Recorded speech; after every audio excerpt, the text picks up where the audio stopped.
Today we're going to talk about a very important theorem in linear algebra called the rank-nullity theorem. And what this theorem is going to do is it's going to relate two important subspaces associated to a linear transformation, or alternatively a matrix.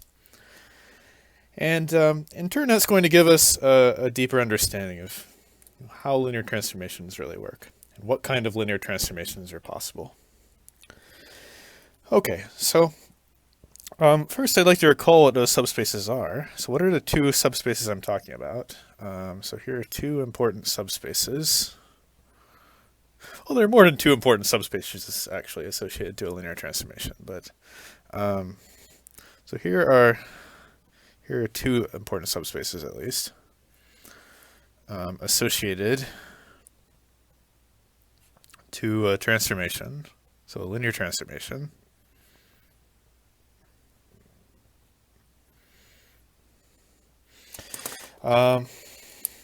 Say we have a transformation going from Rm to Rn. Okay, and the first one is going to be the kernel of T. Let's just recall what the kernel is. So the kernel is all the vectors here in Rm. Okay, so the kernel lives here in the domain. Always remember that. It's a set of all the vectors in my domain such that the transformation sends it to the zero vector in Rn. Okay, all the things that get sent to zero.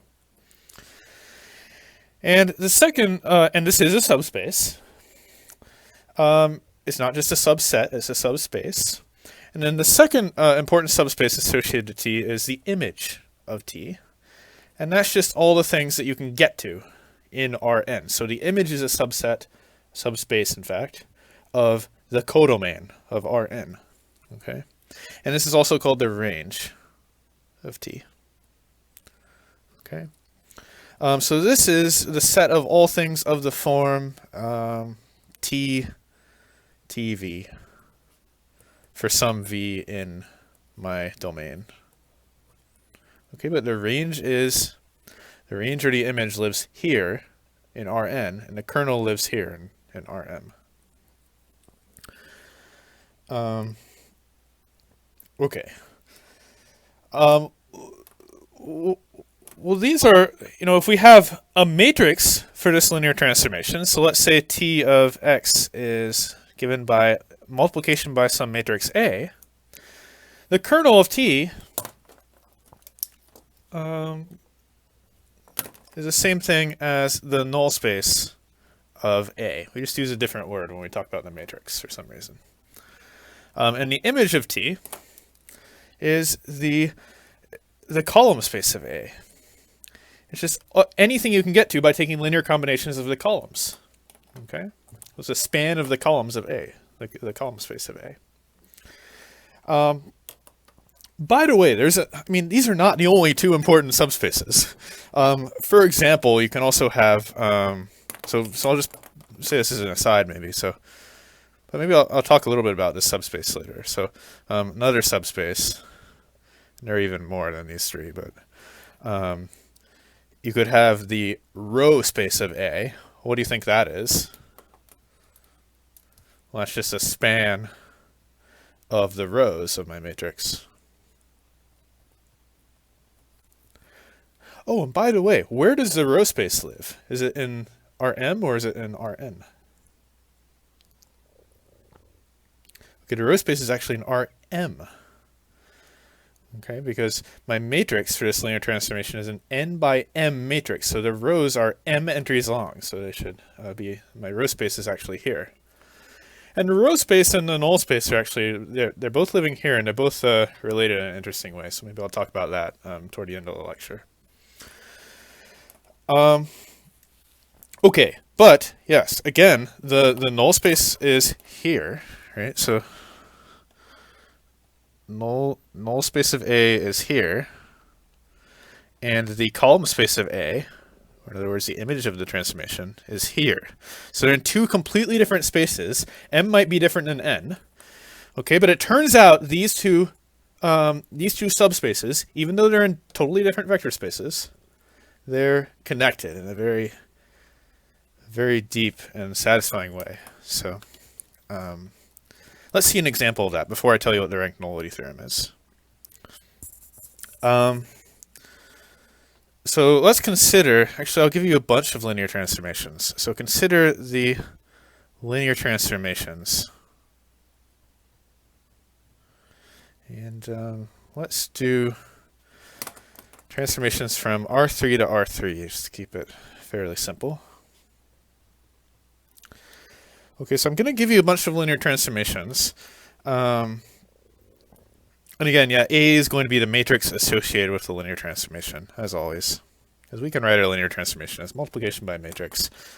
Let me make a table here, actually. So I'm going to give you a bunch of different linear transformations. Think about how I'm going to do this. So in this, yeah, okay, great. In this column here, I'm going to tell you the matrix associated with the linear transformation. And then maybe I'll draw a little picture of it. And then I'm going to make two more columns here, just to record some data about our transformations. Okay, so here's what I'm going to do. I'm going to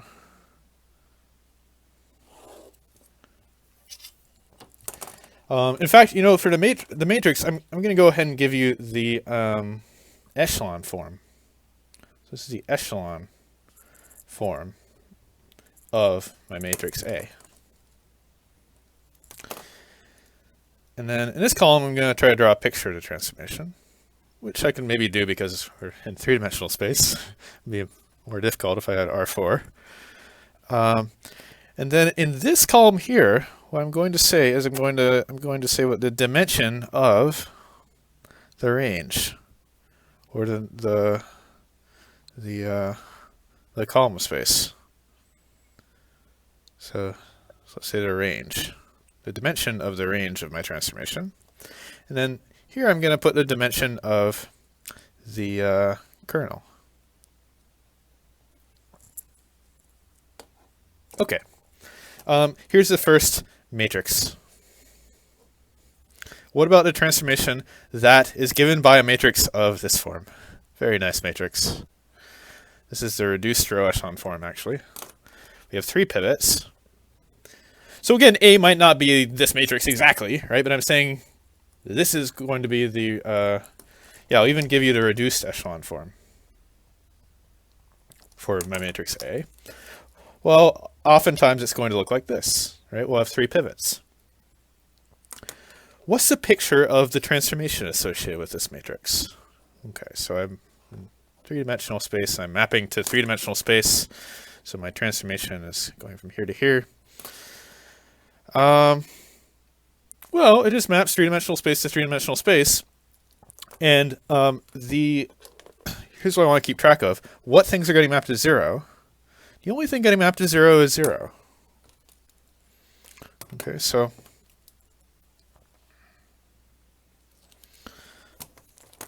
the 0 vector is going to the 0 vector.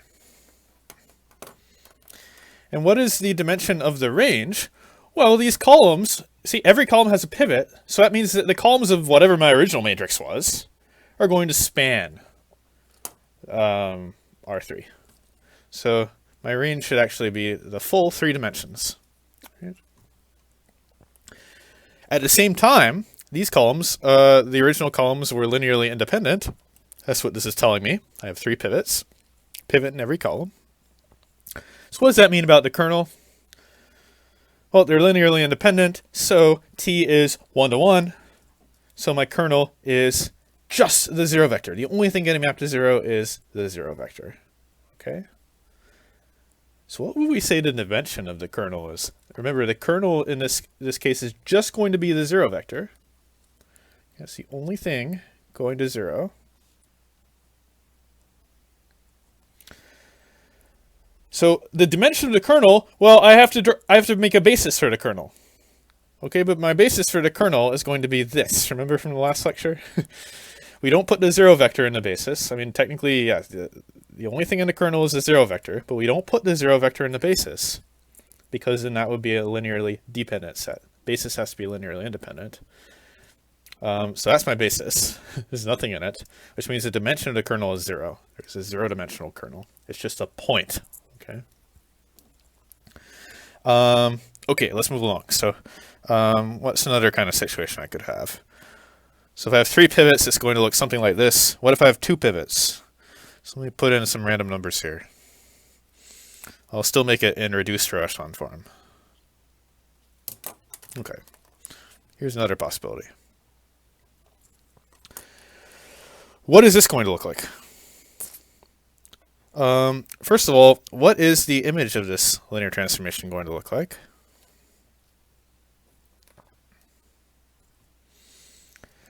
Well, I have two linearly independent columns. Okay, so these columns, the columns of my original matrix A, are going to span a 2-dimensional space. Okay, so I'm going to try to draw that. So I have some 2-dimensional plane over here. They're spanned by the columns of my matrix. Okay, and we see that the third column is actually just a multiple of the, or it's you can get it using the first 2 only. Okay, so in this case, the dimension of my range is 2. Okay, so I have 2 linearly independent columns that are spanning the range or the image. What is the dimension of my kernel in this case? Can you see what that's going to be? How do we figure that out? Remember, to find the kernel, we solve ax equals 0. Okay. Notice we have a free variable in this case, okay, when we're solving this equation. And yes, in fact, so what is, I mean, we can even write down the solution here. I'll just use this area over here for some scratch work. So x3 is going to be free, so I'll just call that t. And x2, what is this second row telling me? It's telling me x2 is minus 2x3, so minus 2t. And then x1 is x3, so x1 is t. So actually, yeah, if we write this in vector form, my solutions are going to look like t times 1 minus 2 of 1. Okay? In other words, that's the span of, right, it's any constant times this vector, so it's just a span of this vector. That's a one-dimensional subspace. Okay, so my kernel is going to be some kind of one-dimensional object, a subspace. So I'll draw it as a line. Okay, where is this getting sent? That's getting sent just to this 0 here. Okay, so my kernel is sort of all getting sent to that 0.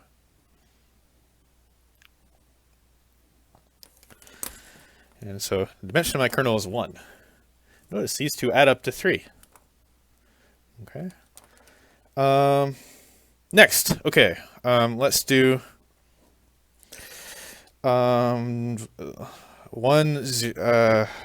okay, I'll just have one pivot, so maybe I'll put like a 4 there, and then everything else is zeros. One pivot this time. Okay, let's try to draw this one.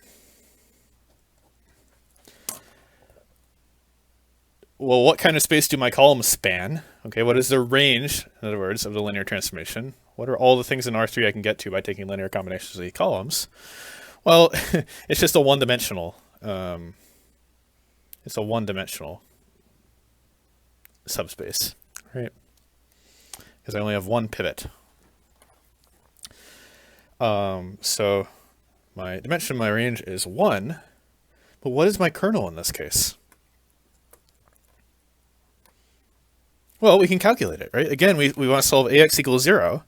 So what would my kernel look like? Well, you see, now I have 2 free variables. So so I'm going to have, so yeah, x3 I can set equal to t, x2 I can set equal to s, and then x1 is going to be minus 4 t, I guess. So how do we write this in this vector form if we want to express it as a span of something? Well, it's s times, what vector should I write here? And t times, think about what I should write here. So I put my s coefficients, which are 0, 1, 0, and then here I put 4, 0, 1. Okay, so the kernel in this case is a span of two vectors, 0, 1, 0, and these are linearly independent, minus 4, 0, 1. So see, my kernel is actually two-dimensional. I'm collapsing a whole two-dimensional plane. So I'll try to draw a two-dimensional plane here.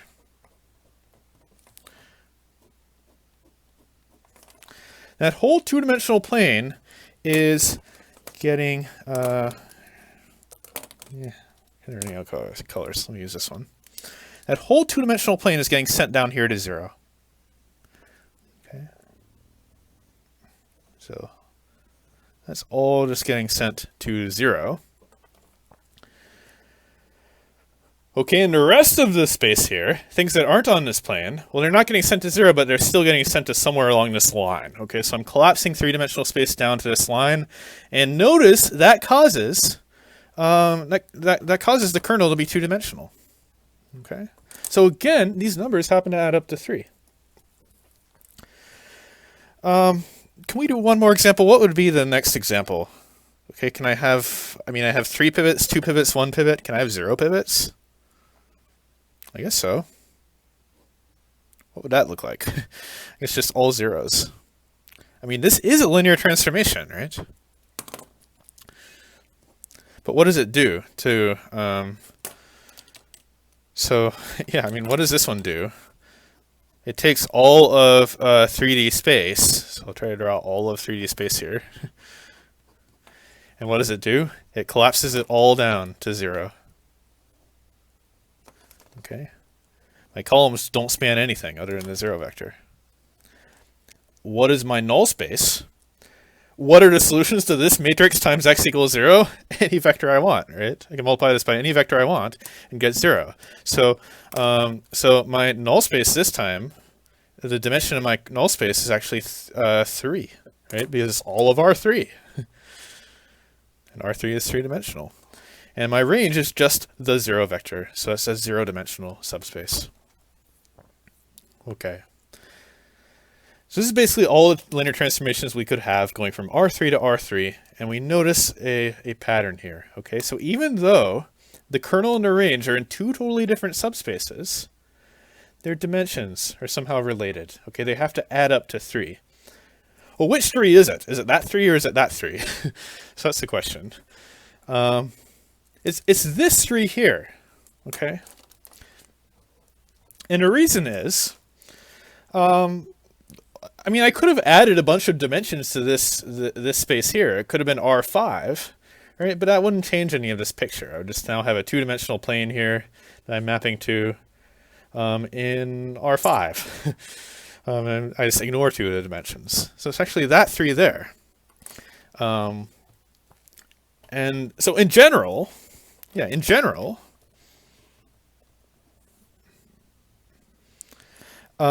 given a matrix A in row echelon form, how do we see what the dimension of the range and the dimension of the kernel are? Or in other words, yeah, the dimension of the null space, or dimension of the column space and the dimension of the null space. Well, it's not too hard, and you've been doing this actually. So let me just draw a big enough matrix where it's going to be easy to see. Okay, so let's say I have pivots here, here, and here. Those are my only pivots. Let's say this is an n by m matrix, so I've got n rows and, n rows and m columns.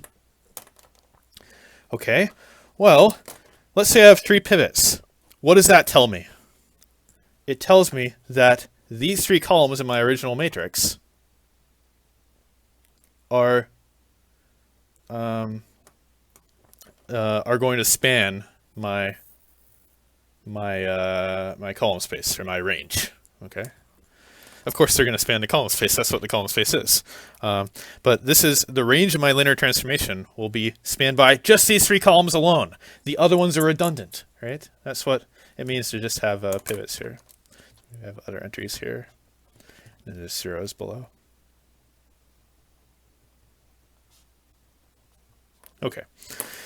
So the number of pivot columns.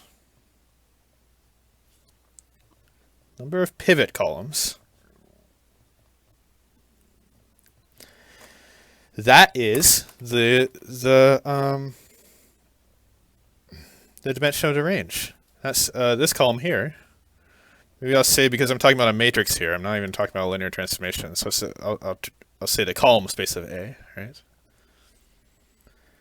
And a number. What about the number of non-pivot columns? What's that trying to tell us? Well, that's telling us the number of free variables I have, the degrees of freedom, right?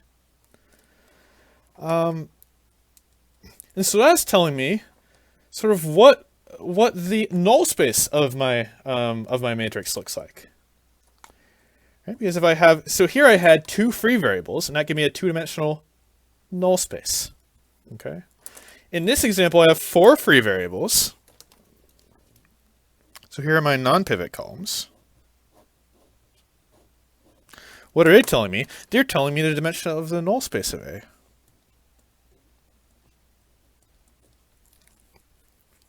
Okay. By the way, so dimension of the column space of A. I feel bad just throwing so many new terms at you in these lectures, but that's just how linear algebra is. This has a really important name. This is called, so the dimension of the column space of a matrix is called, the rank of the matrix A. The rank, okay?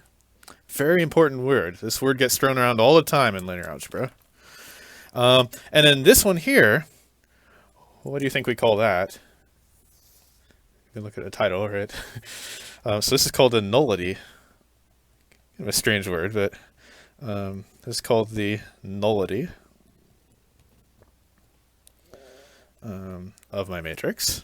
Okay, so when I say rank, what do I mean? I just mean the dimension of the column space. How many linearly independent columns we have in our reduced row echelon form. And a dimension of a null space is the nullity. What do we know about these 2 numbers? Okay, these are numbers, right? So, and this is actually called the rank-nullity theorem, but we basically just discovered it. So what does the rank-nullity theorem say?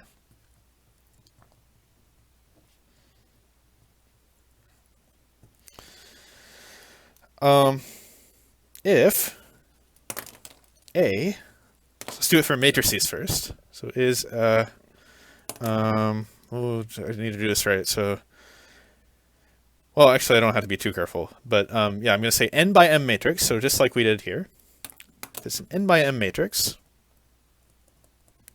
Then this number plus that number should just be the total number of columns. That's all I'm going to write down. But I'm claiming that's one of the most important theorems and deep theorems in linear algebra. So M is the sum, the number of columns is the sum of the rank of A, which again is the dimension of the column space, plus the nullity of A, which is the dimension of the null space. Okay, so these 2 numbers, the content of this theorem is these 2 numbers cannot be whatever I want. Okay, they have to add up to exactly m. Okay, so like in these examples, I could not have a range that's 2-dimensional and a null space that's 2-dimensional.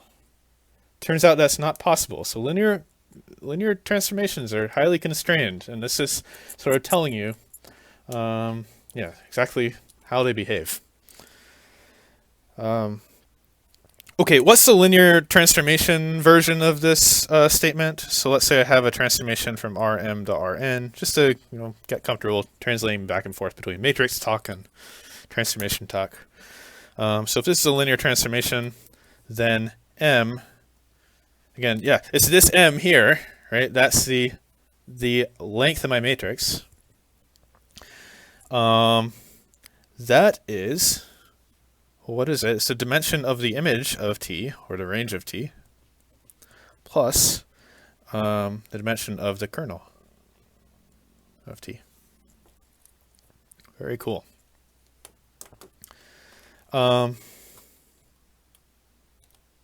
Yeah, so again, very useful theorem for understanding linear transformations. Just underline it. But, you know, like we just saw, there's not much content to it, right? So if you just think about the echelon form and what the echelon form is telling us, this follows pretty much immediately from that. By the way, there's a term that's also used a lot. So if so here's just an aside. If the nullity of A is 0, we call that something. So we say A has full rank. You'll often hear people talking about whether a matrix has full rank or not. Okay, so full rank means the rank is as large as it can be, which means, yes, every column has a pivot. Right? So the rank is exactly m. Great. Okay, so again, yeah, this is extremely useful for understanding linear transformations. Let's do a bunch of examples just to see what we can do with it. Okay, so example. Oh, what should we start with? Okay, let's suppose we have a linear transformation going from R8 to R5. Okay, so suppose this is onto. What is the dimension of the kernel?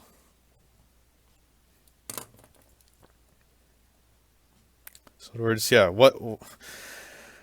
look at all the things in here to get mapped to 0. What dimensional space is that? That's what I'm asking.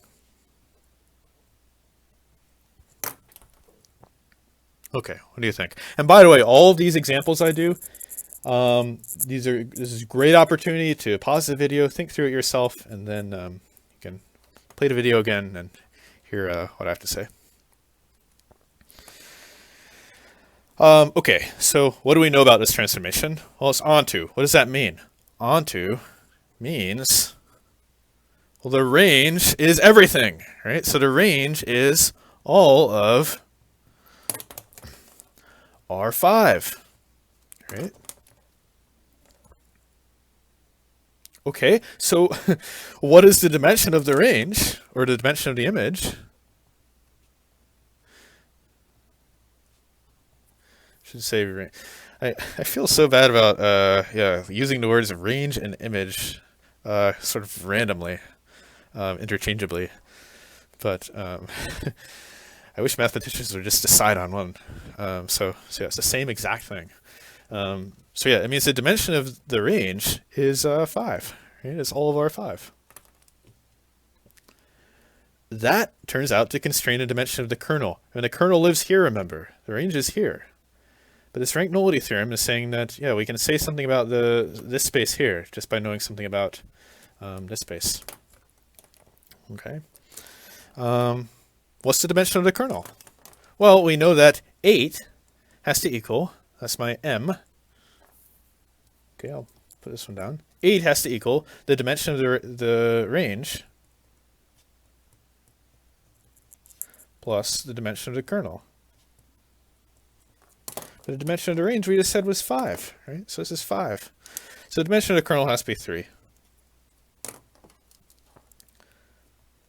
this must be 3. It cannot be any other number. It must be the number 3. So a 3-dimensional space is getting collapsed down into the 0 vector, this transformation. Okay, very cool. Let's do another example. So let's do a matrix example. Again, you want to get as much practice as possible thinking about matrices and linear transformations. So you want to get used to both of these languages. Okay, so let's say we have a 5x13 matrix. I'm not afraid to choose large numbers in this lecture. So 5x13 matrix A has nullity Well, let's make it really big. Nullity 10. What does that mean, by the way? If it has nullity 10, it means the null space is 10-dimensional, right? So I have a 10-dimensional null space.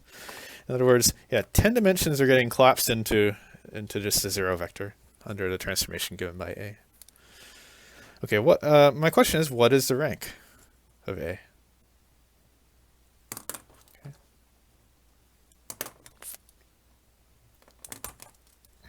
What is the rank?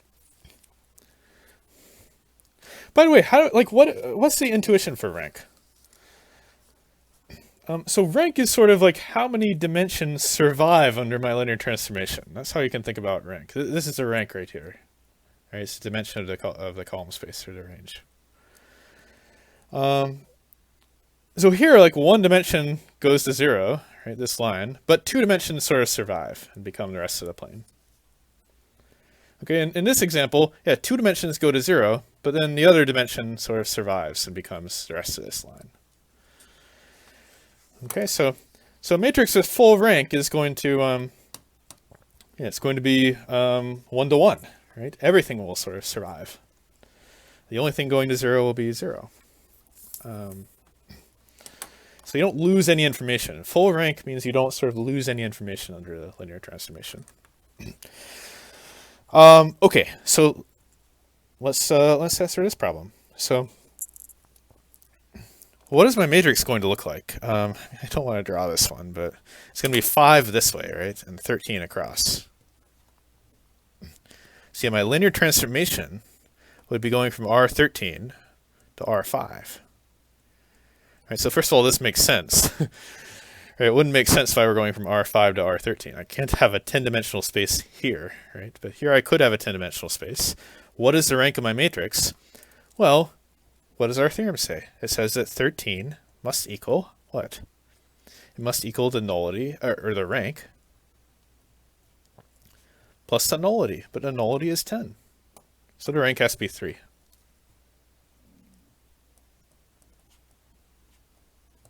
Okay. Let's do another example. Okay, so let's go back to transformations. So let's let T be a transformation from R7 to R4. Going down dimensions again. Okay, actually, let me break this into 2 questions. So first question, what is the smallest possible value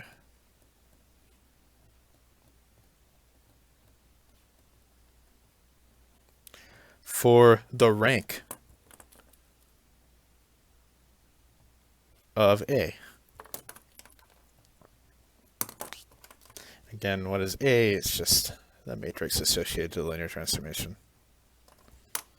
What's the smallest possible value for the rank A?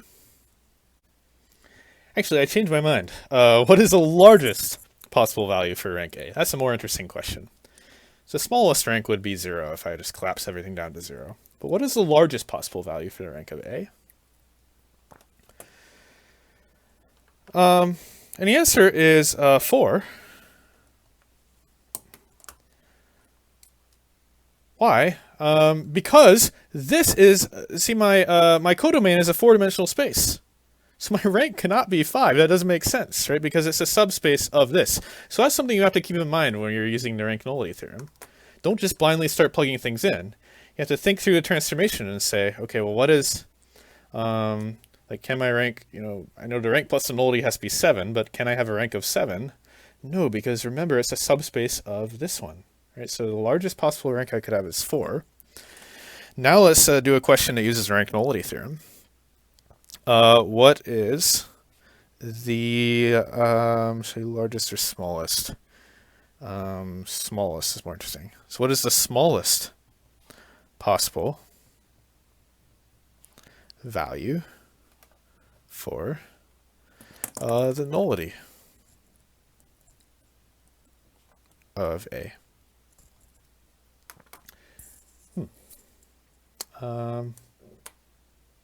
What do you think? So we can solve this using our favorite theorem by now, right? The rank-nullity theorem. So again, it's this number is the sum of the rank,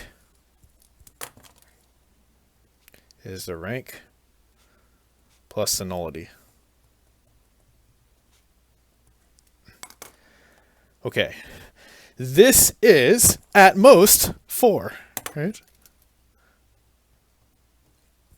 That's what we decided here. So that means the nullity is at least 3. Right? Because this cannot be bigger than 4, but their sum has to be 7.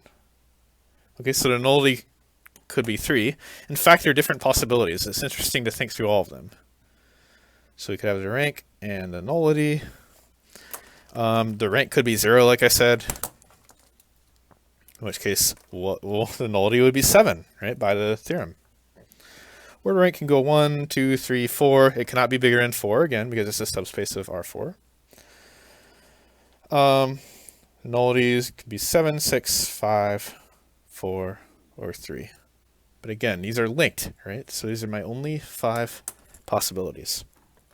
So again, this example shows us we can't just blindly plug things into this formula. We also have to think about what are the dimensions of this space. Right, so for example, if I had a map from R4 to R7, the nullity could be at most 4. Right? Okay, so what should I do next?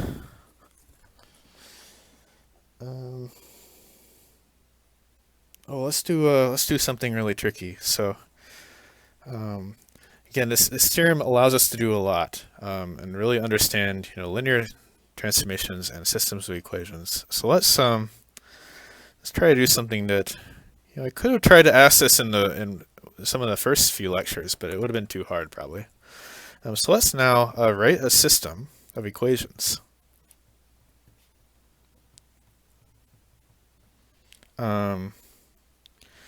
With a given solution set. So I'm going to tell you what I want the solution set to be. A solution set exactly equal. And it sounds really intimidating, but it's not too hard. So solution set exactly equal to the span. It's not easy either, but yeah. So the span of V. I have to tell you what V is, where V is the vector 1, minus 1, 2. Okay, so this is in R3, right? Okay, so can we write a system of equations that has exactly the span of this vector as the solution, right? So what is this going to look like? Well, I have this vector somewhere, right? And the span of that vector is just going to be one-dimensional subspace. Looks like that. Can I find a system of equations? Again, well, my system of equations, I guess will have, it should have 3 variables, right? So a system should have, let's write down everything that we want our system to have. So a system should have 3 variables. You can say x, y, and z. And our system should be homogeneous, actually.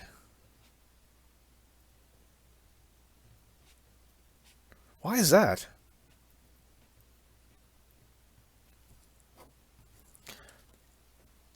Why homogeneous? Remember, homogeneous means it has a form ax equals 0, right? So something x plus something y plus something z equals 0 for all my equations.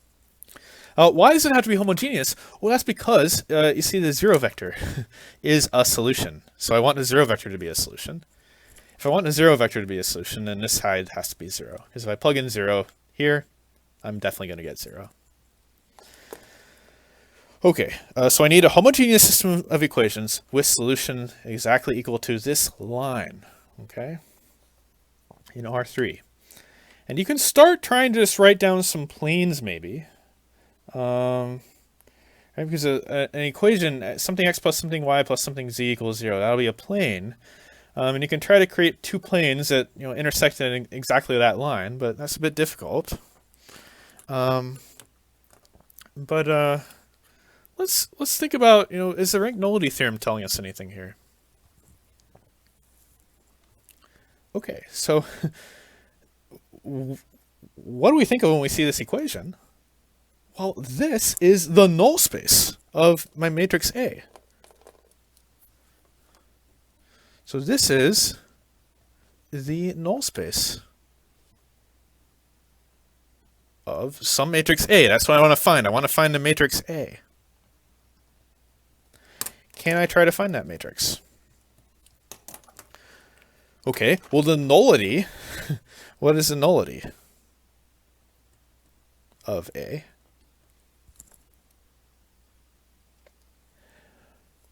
What does nullity mean? It means the dimension of my null space. It's a one-dimensional null space. So nullity has to equal 1. What do I know about my matrix A? This is actually a pretty intricate problem. I shouldn't have said that it's easy or anything. I mean, I don't know I don't know what size my matrix is, other than, right? I'm multiplying it by a 3-element vector, so I definitely need to have 3 columns, right? I definitely have 3 columns in my matrix. So this we were calling M, right? How many rows do I have in my matrix? Well, I'm not sure yet, but what do we know? We know that M, so by the rank nullity theorem, M, which is 3, has to equal what? It has to equal the rank plus the nullity. But the nullity is 1, right? Because the solution to this equation spans a one-dimensional subspace, right? This is just spanned by one vector. What does that mean the rank has to be? So this must be 2. Okay, very cool. So we did some detective work here, figured out the rank of our matrix. What does that mean? My matrix has rank 2. That means it has 2 pivot columns, right? So whatever my matrix A is, A has 2 pivot columns. Great.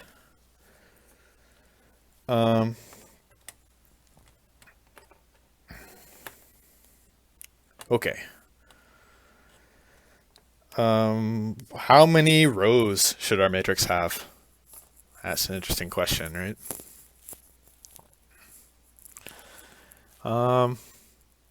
Well, it has to have at least 2 rows, right? Because we have 2 pivots. Let's actually fix a place for these pivots. Let's say we have a pivot column there and a pivot column there.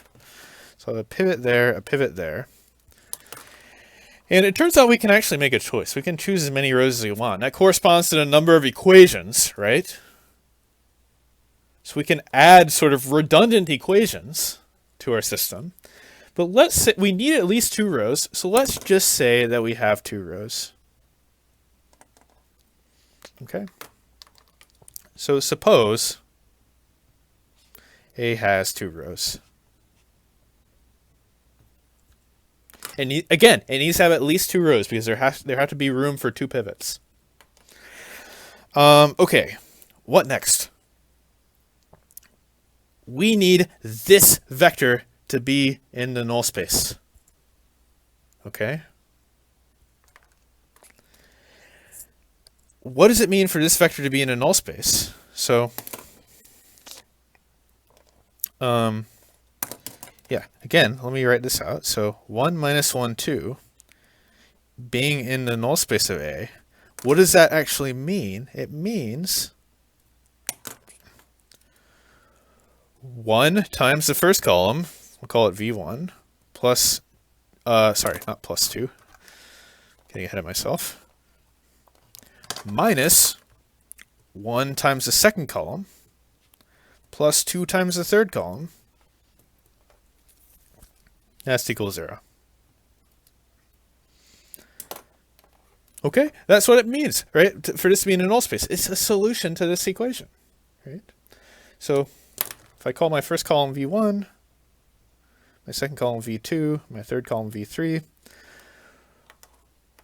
this vector being in a null space, it has a meaning, okay? It's not just some abstract concept. It says that 1 times that column minus 1 times that column plus 2 times that column equals 0, right? Okay. So let's put a 0 there and a 0 there. We can assume we're in reduced row echelon form. And now I'm going to use this to choose what my third column should be. Okay. This minus that. Okay, so what am I at? At 1 minus 1. That's v1 minus v2. And now I need to add 2v3 to get 0. 0, 0. So what should v3 be? v3 should be minus a half, and then a half, right? Okay. This turned out to be a much more complicated problem than I thought it would be. But yeah, so here's one possible matrix. Here's one possible matrix A.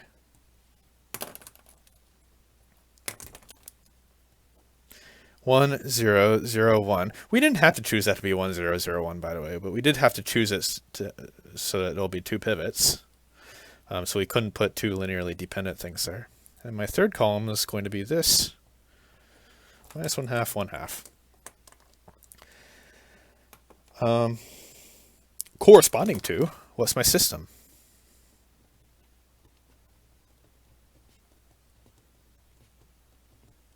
Again, my system is ax equals 0. So what is my system? It's going to be x minus 1 half z equals 0 and y plus 1 half z equals 0.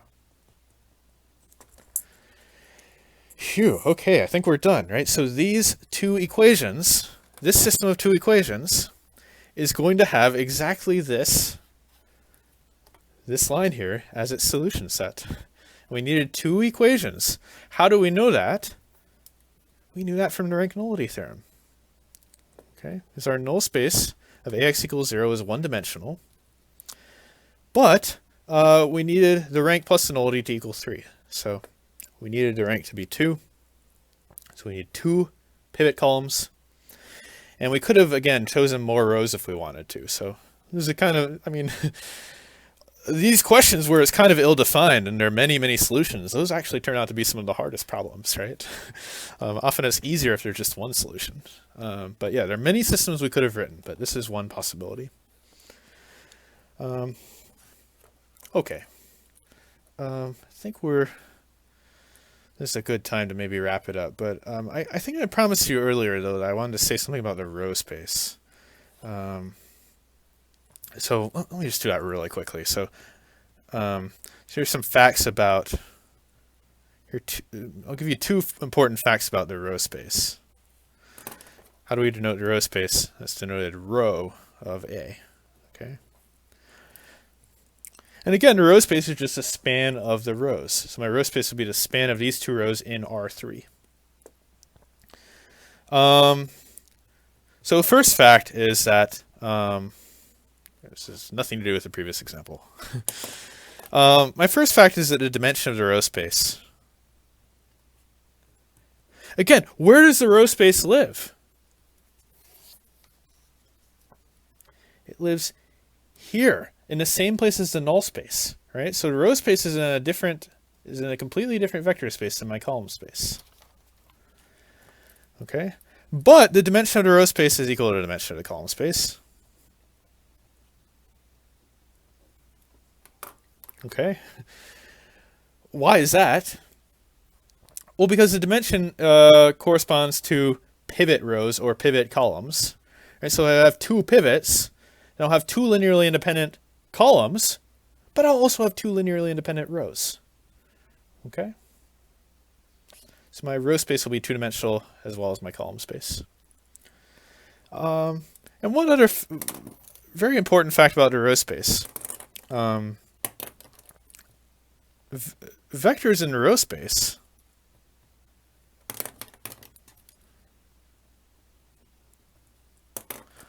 are, we can talk about their relationship to vectors in the null space, because they both live in the same vector space, right? And it turns out vectors in the row space are actually orthogonal to vectors in the null space.